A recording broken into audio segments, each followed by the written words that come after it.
Le gouvernement fédéral a été chercher les fonds pour appuyer le projet de 5,6 millions de dollars. Ce montant sera injecté dans le projet de 15,9 millions de dollars de la nouvelle bibliothèque Jean-Marc Belzile grâce au programme pour les bâtiments communautaires verts et inclusifs du ministère du Logement, Infrastructures et Collectivités Canada. C'est du travail de longue haleine.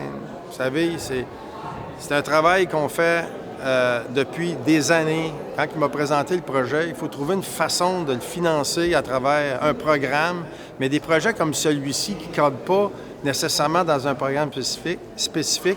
Et est apparu le programme d'habitation, de logement, d'infrastructures communautaires verts et inclusifs. Ça rentrait, c'est comme si le programme avait été dessiné pour la future bibliothèque de La Chute.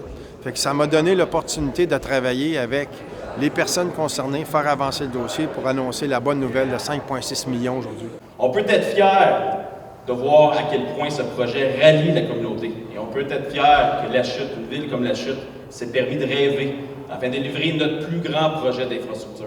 Le maire de La Chute se réjouit de cette annonce du 13 mars dernier. On est très, très content de l'annonce d'aujourd'hui, 5,6 millions qui vient s'ajouter au montage financier qui avait déjà été présenté. Donc là, actuellement, on est très content de pouvoir annoncer que la population n'a qu'un fardeau fiscal de 3,7 millions, ce qui représente seulement 21 $ par compte de taxes. Donc c'est incroyable, très, très content du travail qui a été fait par notre député Stéphane Lauzon. Et je peux vous le dire, il a travaillé très, très fort et rapidement pour aller nous chercher ces sommes au fédéral pour ajouter notre montage financier. Et je suis surtout content de voir que maintenant, tous les paliers gouvernementaux, que ce soit le gouvernement du Canada, le gouvernement du Québec, la MRC et même les villes, les commerçants, sont présents pour appuyer ce projet qui, je constate, qui est notre projet de société. C'est beau de voir cette église toute recyclée, prendre les pièces existantes, les transformer, pour faire vivre un monument dans lequel la population va pouvoir en bénéficier. Le programme pour les bâtiments communautaires verts et inclusifs a été créé en 2021 avec un investissement initial de 1,5 milliard de dollars sur 5 ans pour des travaux de modernisation, de réparation ou d'amélioration favorisant l'environnement et l'accessibilité. Un investissement de 500 millions de dollars jusqu'en 2029 a d'ailleurs été annoncé dans le budget fédéral de 2024 pour soutenir un plus grand nombre de projets. Celui-ci devrait voir le jour en 2027. C'est toujours sous l'approbation du gouvernement du Québec.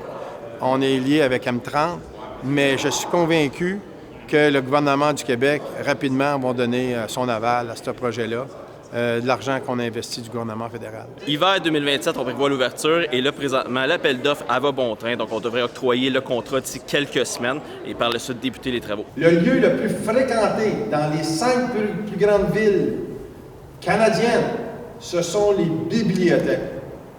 Donc, le cœur d'une nation part à la bibliothèque. La nouvelle bibliothèque Jean-Marc Belzile, située au 407 rue principale, augmentera de près de 4 fois sa superficie et sera munie d'une salle multifonctionnelle, d'un coin jeunesse, d'un espace ado, d'un coin café, d'une aire de mise en valeur, de bornes de prêt en libre-service, d'espaces de travail individuels et collectifs, d'un salon de l'actualité, d'espaces de lecture bonifiés ainsi que d'une terrasse extérieure.